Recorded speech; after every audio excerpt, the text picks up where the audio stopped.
On a cold morning in the winter of 1235, deep inside the stone corridors of the Holy Roman Empire's imperial palace, a young noblewoman stood trembling while a council of matrons, midwives, and clerics prepared to determine what would decide her future. Her name was Isabella of England, and before she could become queen, before she could be crowned, before she could even stand beside Emperor Frederick Roman II as his wife, she had to endure something that no woman should ever have faced. A ritual invasive and humiliating, disguised as a matter of political necessity. It was called the Virginity test, a cruel procedure used throughout medieval Europe on princesses who were to marry kings, emperors, or powerful nobles. To understand why a royal bride would be subjected to such an ordeal, one must understand the obsession medieval rulers had with hereditary purity. Dynastic succession was everything. A king's heir determined alliances, kingdoms, inheritances, wars, and the future stability of their realm. If there was even a suspicion that a queen had been intimate with someone before marriage, doubts could be cast over the legitimacy of her future children. In a world where power was fragile and often violently contested, even a whisper could lead to civil war. This pressure fell entirely on the young women who were traded between kingdoms as political assets. They were daughters of kings, raised in luxury yet denied any personal agency. Their bodies became political fields where powerful men fought invisible battles. Kings demanded proof that their chosen queen was untouched. Courtiers demanded assurance that alliances would not be corrupted. The Church demanded moral purity, and so medieval Europe invented a horrifying system. Virginity tests were not medical, they were symbolic acts conducted by noblewomen, abbesses, midwives, or sometimes palace physicians. Some tests involved physical inspection, others required invasive probing. Some relied on dubious folklore, such as believing a woman would wince when touched if she were still pure. In many kingdoms, especially in France, England, and the Holy Roman Empire, these tests were standard practice before a royal wedding. The story of Isabella of England, daughter of King John of England and sister of Henry Roman III, is one of the most documented examples. When she was sent to marry Frederick Roman II in 1235, she was only 12 years old. She arrived in Cologne, where Frederick prepared a wedding that would strengthen his ties to the English crown. But before the ceremony, he insisted that Isabella undergo a test of purity. The chroniclers record that noblewomen examined her in private chambers. Isabella was humiliated, terrified, and far from home. She had no mother to comfort her, no protector from the English side, no escape. The test was performed to confirm what Frederick Roman II publicly declared after her examination, that she was untouched, pure, and suitable to become empress. This practice was not unique to Isabella. Centuries earlier, in the court of Charlemagne and his successors, Frankish and German princesses were subject to similar scrutiny. Chroniclers from the 10th century describe how queens were sometimes inspected by abbesses, who vouched before bishops and kings that the bride was chaste. In Spain, during the reign of Alfonso X in the 13th century, the court had strict protocols requiring noble girls destined for royal marriages to be examined by court physicians under supervision. In France, the Capetian dynasty was known for requiring the testimony of highborn women who would physically examine the bride. The tests were not confined to Western Europe. In the Byzantine Empire, ritual examinations were conducted on imperial brides before the emperor accepted them. The court arranged states, sponsored beauty contests known as bride shows, and although these focused on appearance, the final selection still involved examinations performed by palace eunuchs and noble women. These tests were less invasive than some Western versions, but still rested on the same belief that a woman's worth and political value were tied to her sexual purity. Medieval science offered no real understanding of anatomy. Many believed the hymen was a barrier that always ruptured during intercourse, and that an intact hymen meant purity. Others relied on legends, such as placing a raw egg inside the body to see if it would crack, or believing that a pure girl's urine would appear clear rather than cloudy. Some tests were psychological. Examiners watched how nervous the girl seemed. They observed her reactions when asked intimate questions. These interpretations were unreliable, biased, and deeply harmful. What made these rituals even more horrific was the intense political pressure behind them. A single accusation that a princess had lost her virginity could destroy her marriage prospects, end alliances, and spark diplomatic crises. Princess Constance of Sicily, who married Emperor Henry VI, was slandered by Italian nobles who claimed she was not pure. Her reputation became a political tool used by enemies of the emperor. Queen Joan of Navarre faced similar suspicions.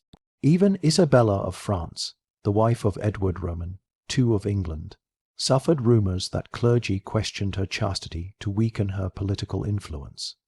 For queens, failing a virginity test was equivalent to political death. They could be banished, disgraced, or forced into a convent. Some were returned to their families in shame. Others were abandoned by kings who sought new brides.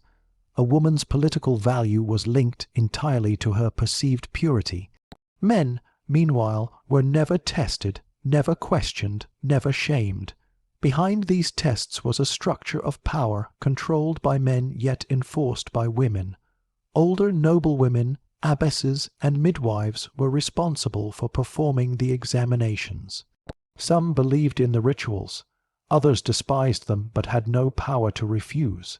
Many felt sympathy for the young brides they inspected, knowing how terrifying the experience was. Still, they carried out the procedures because refusing would be seen as obstruction or even treason. These virginity tests reveal the darker reality of medieval royal marriages. They show how royal women were stripped of autonomy, judged not by their intelligence, morality, or ability to rule, but by their bodies. They were political instruments valued only for the sons they could produce. Yet despite the cruelty of these rituals, queens throughout history often rose above them. Isabella of England became a respected empress. Constance of Sicily ruled during her husband's absences. Blanche of Castile served as regent of France and one of the most powerful women in European history. Many queens turned the humiliation they faced into determination, shaping the destiny of their kingdoms. Still, the virginity tests remain a chilling reminder of how medieval societies viewed women. The tests were not medical but symbolic. They demonstrated control, ownership, and political power over female bodies. They shaped marriages, dynasties, and the fate of nations. Thus begins the story of this disturbing practice, its origins, its victims, and the queens who endured it. The year was 1328, and inside the dim corridors of the French royal palace at Vincennes, torches flickered as a small procession of noblewomen entered a heavily guarded chamber. Behind these doors, in a room that smelled faintly of incense and cold stone, sat a young princess who would soon marry the new king of France. She was Blanche of Burgundy's niece, and her fate depended entirely on what these women declared. Outside, priests prayed, courtiers whispered, ambassadors watched closely. A failed examination could break alliances, a successful one could secure peace, but inside the room it was only a frightened girl surrounded by powerful strangers who believed they had a right to judge her purity. Virginity tests in medieval Europe were not standardized. They changed based on region, court customs, church influence, and political pressure. Yet nearly all followed the same structure. An inspection team was appointed. This team usually included experienced noblewomen, abbesses, midwives, or physicians. They were selected not for medical expertise, but for their reputation, social standing, and supposed moral authority. Pure women, it was believed, could detect purity in others. The room in which the examination took place was prepared with near-ceremonial care. Curtains were drawn, windows were covered, guards ensured that no men were present. The atmosphere was deliberately solemn, as if the participants were engaging in a sacred ritual. For the girl being examined, this atmosphere only intensified her fear. She understood what was at stake. She also knew she had no way to control the outcome. The examination typically began with questioning. The examiners asked the girl about her upbringing, her daily activities, her interactions with other men at court. Even innocent conversations could be interpreted suspiciously. A young princess who enjoyed riding, hunting, or dancing could be accused of engaging in improper behavior. Any sign of discomfort or hesitation was taken as possible guilt. These questions were not designed to understand her life, but to observe her reactions. Medieval society believed that truth could be detected through fear. After questioning came the physical inspection. In many royal courts, this inspection focused on the hymen, though medieval examiners had very little anatomical understanding of how this part of the body worked. They believed it should always remain intact unless penetrated. They did not know that hymens vary widely in shape, flexibility, and appearance, and that some women are born without one entirely. They also did not know that physical activity, horseback riding, dancing, or even certain medical conditions could affect the hymen's appearance. Because of this lack of knowledge, many examinations were inaccurate or arbitrary. Examiners looked for signs they barely understood. Occasionally they looked for supposed tightness, which they believed indicated virginity. Some placed their fingers inside the body. Others stretched the skin to look for tears. Midwives were sometimes instructed to report whether the girl reacted modestly, which was interpreted as a sign of innocence. If she flinched, looked away, or cried, they saw this as proof she was overwhelmed by the shame of being examined, a sign of purity. If she appeared calm, they interpreted it as evidence she was accustomed to intimacy. The humiliation was deliberate. The test was never simply about verifying virginity. It was about demonstrating the complete vulnerability of the girl to the political machine she was entering. A royal bride was expected to obey, to submit, to sacrifice her comfort and dignity for the sake of the kingdom.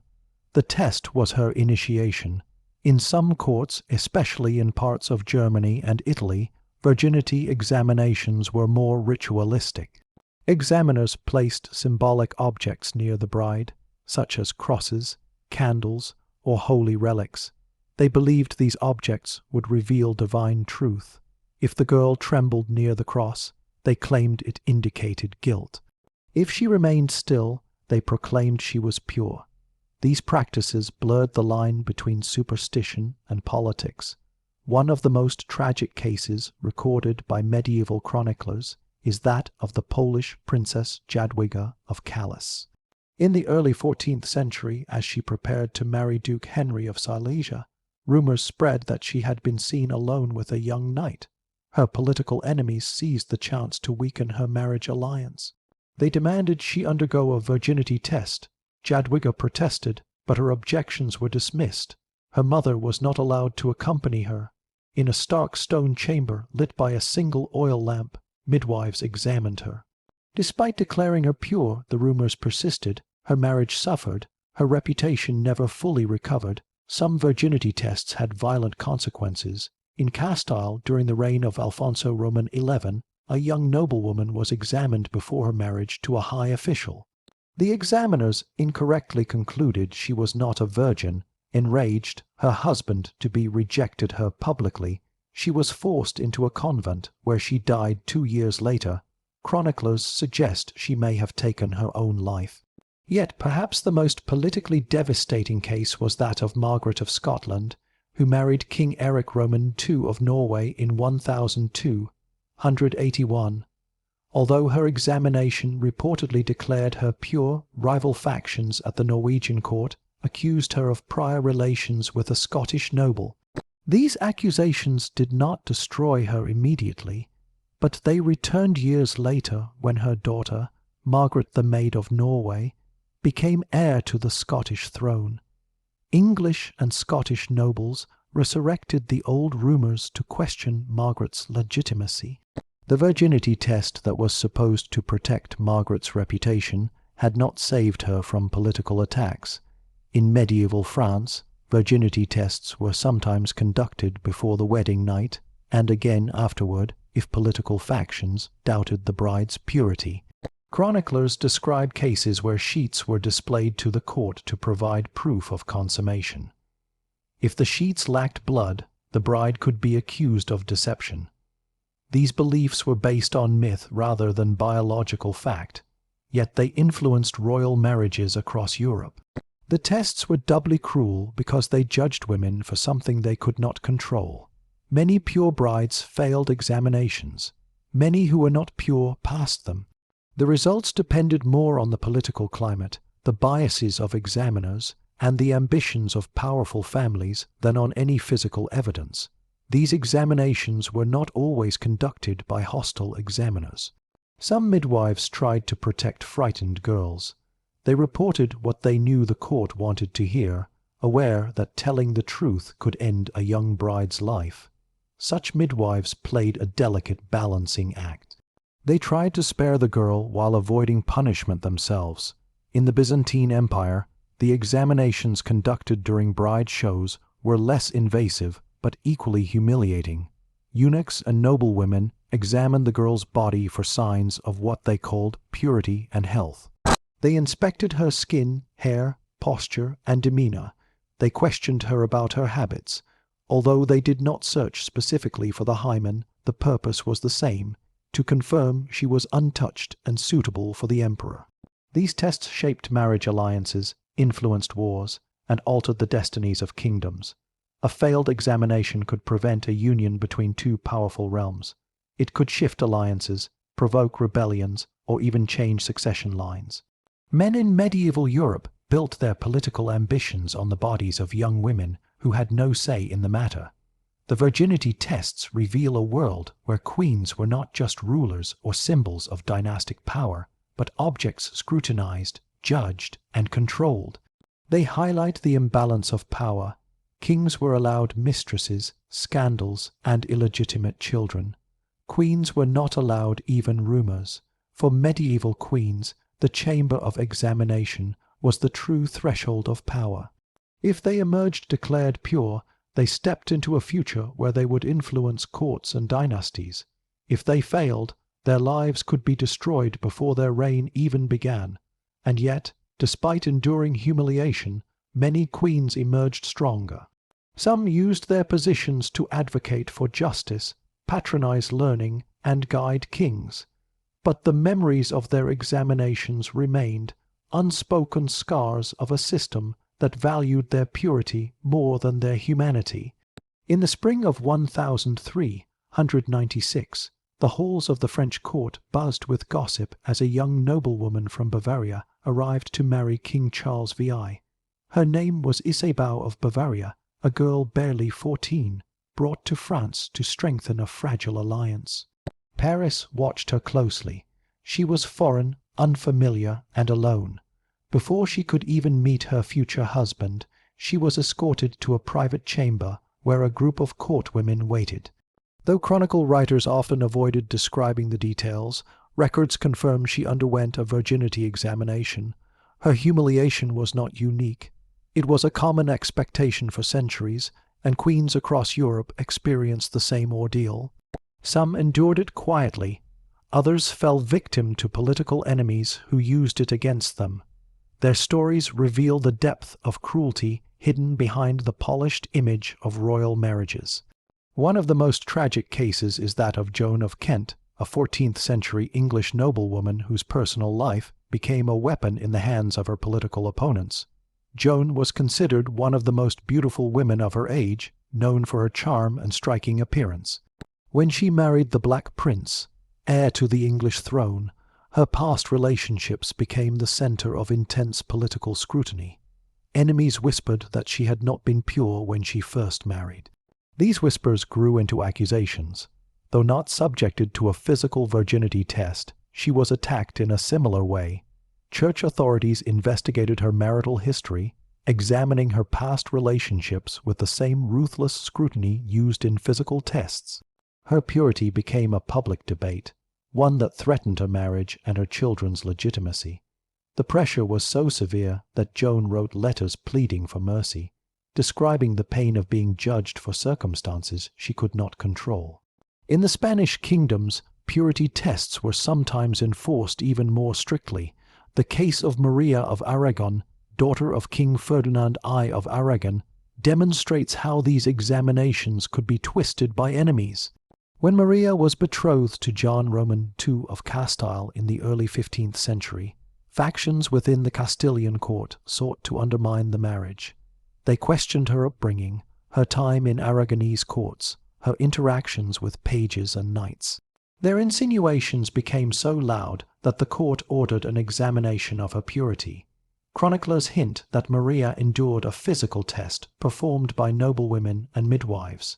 She passed, but the damage was done. The doubts followed her long into her marriage, weakening her influence in the Castilian court. Even queens who were unquestionably pure were not safe from political attacks. Anne of Brittany, the only woman to become Queen of France twice, experienced the anxiety these tests created. When she married Charles Roman VIII in 1491, her purity was not publicly questioned, but her position as the heiress of Brittany made her a target. Factions hostile to the French crown spread rumors that she had been intimate with a Breton nobleman before marriage.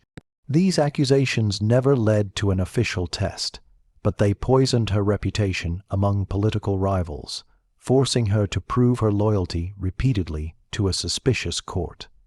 Perhaps the most remarkable case is that of Mary, Queen of Scots. Her virginity became a political battleground even after she was married.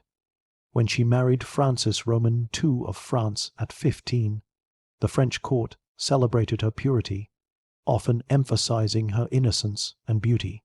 But when she later returned to Scotland and became embroiled in political chaos, her enemies revived old arguments, accusing her of being intimate with other men before her first marriage. These accusations, though baseless, were used to justify rebellions and weaken her legitimacy. They followed her even to England when she was imprisoned by Elizabeth I. Although Mary was never subjected to a formal physical test, her life was shaped by the same brutal mentality. Queens were expected to be perfect. Any rumor, whether true or invented, could destroy them. There were also queens who passed their examinations but later suffered because the results could not shield them from political schemes. Isabella of Aragon, Queen of Hungary in the 16th century, underwent an examination before her marriage to John Zapolia. Chroniclers record that she was declared pure by the court matrons. But when her husband died and factions fought for control of the Hungarian throne, her enemies claimed she had been compromised before marriage.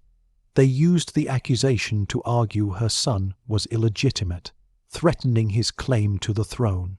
Isabella fought desperately to defend her child's rights, but her honor remained under attack for years. One of the most horrifying stories comes from medieval Sicily. Constance of Sicily, a 13th century queen, was known for her intelligence and political skill. But even she faced accusations about her purity. When she married Frederick Roman II, enemies slandered her, saying she had been intimate with other men before marriage. Though she never underwent a publicly recorded physical test, Frederick felt compelled to show loyalty to his wife by proclaiming her purity.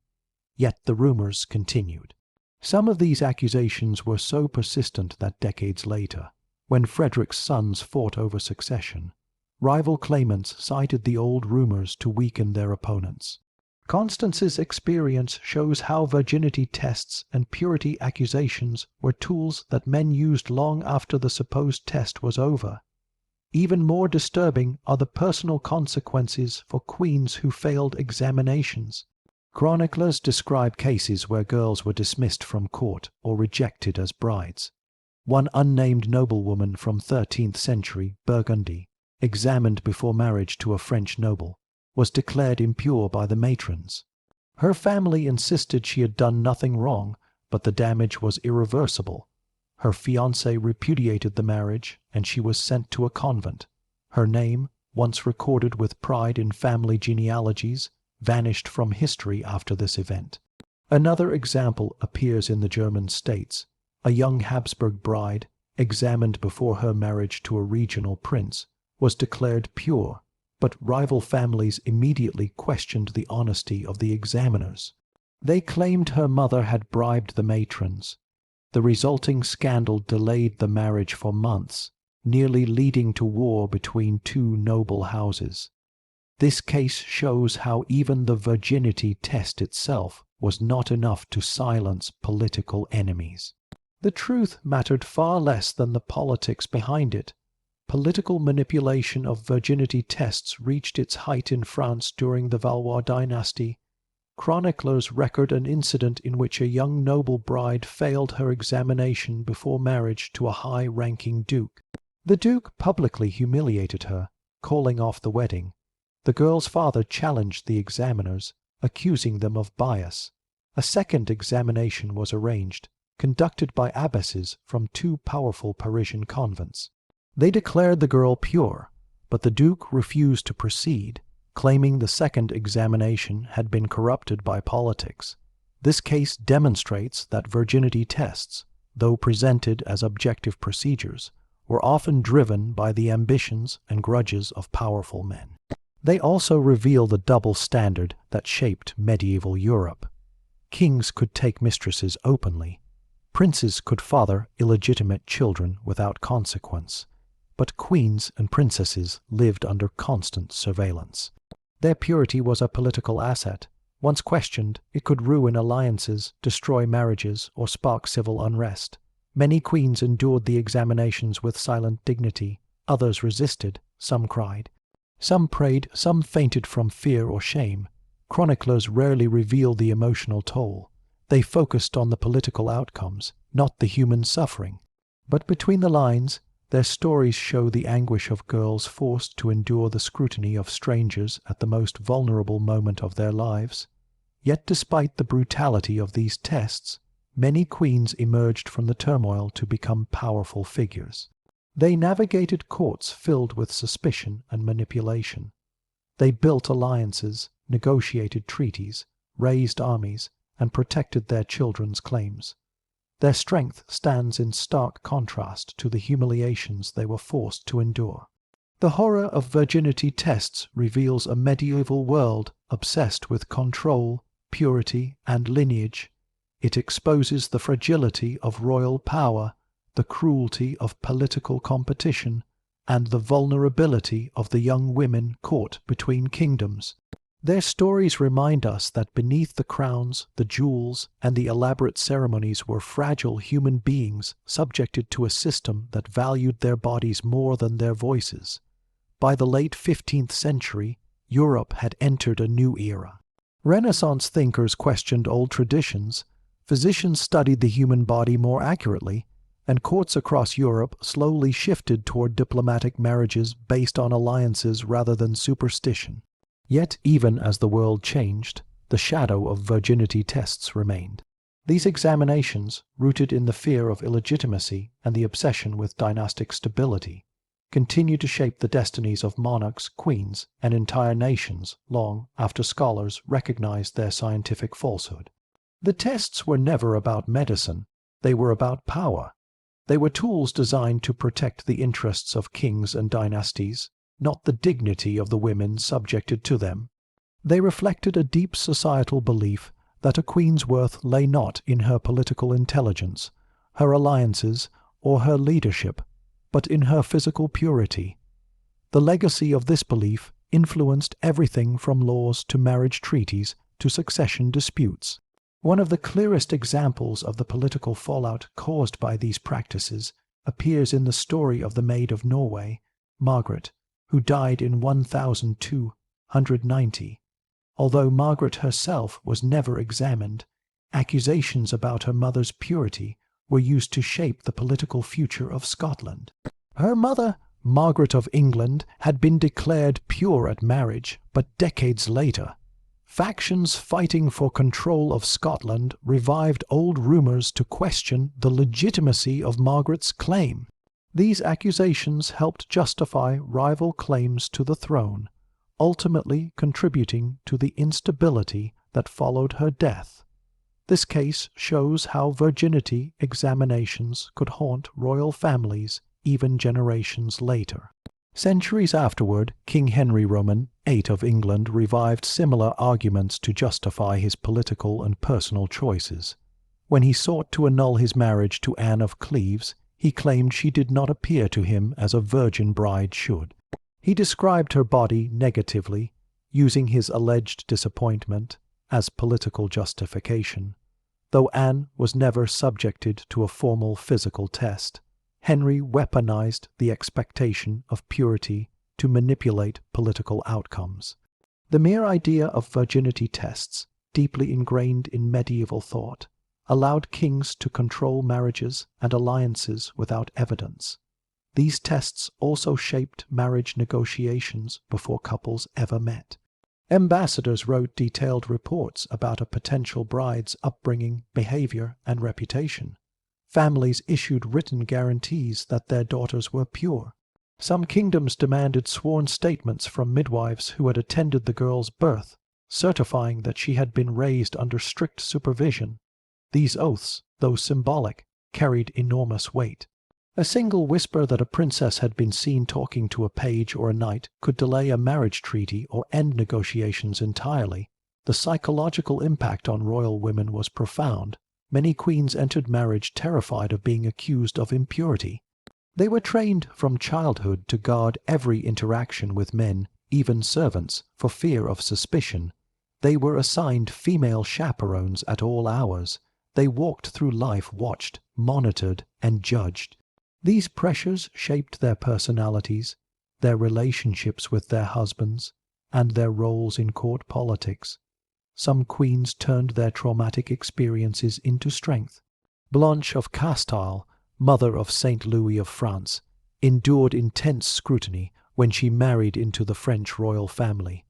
Her purity had been questioned by rival factions, forcing her to undergo a strict examination. Once crowned queen, she became one of the most powerful women in medieval Europe. She ruled as regent, negotiated treaties, suppressed rebellions, and proved that queens were capable of far more than producing heirs. Similarly, Anne of Bohemia, who married King Richard Roman II of England, faced suspicion when she arrived in England in 1382. Although no formal examination is recorded, the pressure to prove her purity haunted her early years as queen.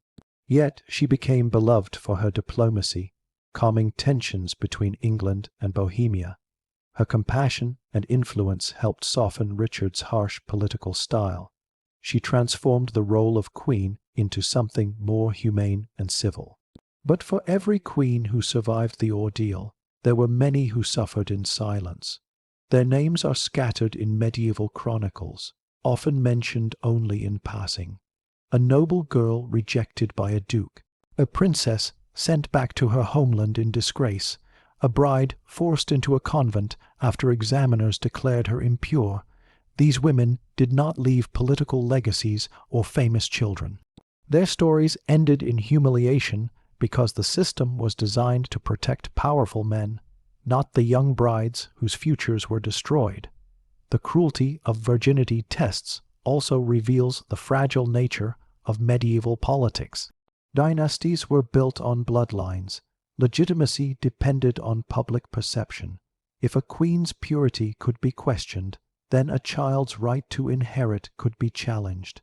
If a child's right could be challenged, entire kingdoms could fall into civil war. This fear drove courts to enforce humiliating rituals that violated human dignity. Even the church played a role. Though no official doctrine mandated virginity tests, clerical authorities often supported them. Priests believed royal marriages symbolized divine order. A pure queen represented moral purity. Brides were sometimes examined by women from religious orders, giving the tests a false aura of holiness. This spiritual justification made the practice harder to challenge. By the 16th century, advances in medical knowledge slowly undermined the belief that purity could be verified through physical examination. Surgeons and physicians began publishing treatises explaining the anatomy of the hymen, showing that it could not reliably indicate sexual history. Yet despite this growing knowledge, the cultural obsession with female purity persisted. Virginity tests became less formal, but continued in social attitudes, gossip, and reputational attacks. Even in the courts of Enlightenment Europe, where philosophers like Voltaire and Rousseau promoted reason and human dignity, women were still judged by standards rooted in medieval purity culture. Queens and noblewomen were expected to embody virtue, modesty, and obedience. Their private lives remained public property, scrutinized endlessly by political rivals. The true end of virginity tests did not come from science or moral evolution. It came from political necessity. As nation-states replaced feudal kingdoms, succession laws became more stable. Monarchies relied less on fragile alliances created through marriage and more on bureaucracy, diplomacy, and centralized power. Queens gradually gained more respect as political partners rather than symbolic figures. By the 18th and 19th centuries, virginity tests had largely vanished from royal courts. The rituals that once terrified countless young brides were finally abandoned. Yet their legacy remains. They left behind a long line of queens whose bodies were examined, judged, and politicized. They left behind treaties shaped by humiliation, wars justified by accusations, and dynasties altered by the belief that a woman's value was tied to her purity. They influenced medieval literature, art, laws, and church rituals. They shaped family structures and social expectations that survived long after the tests themselves disappeared. Most importantly, these tests left behind forgotten stories. The experiences of queens like Isabella of England, Maria of Aragon, Anne of Brittany, and Constance of Sicily remind us that behind every royal ceremony was a young girl who endured fear, humiliation, and scrutiny for the sake of dynastic stability.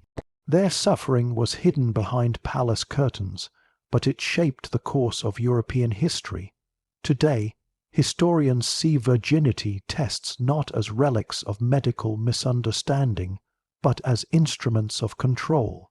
They reveal how deeply medieval society feared disorder, illegitimacy, and political chaos.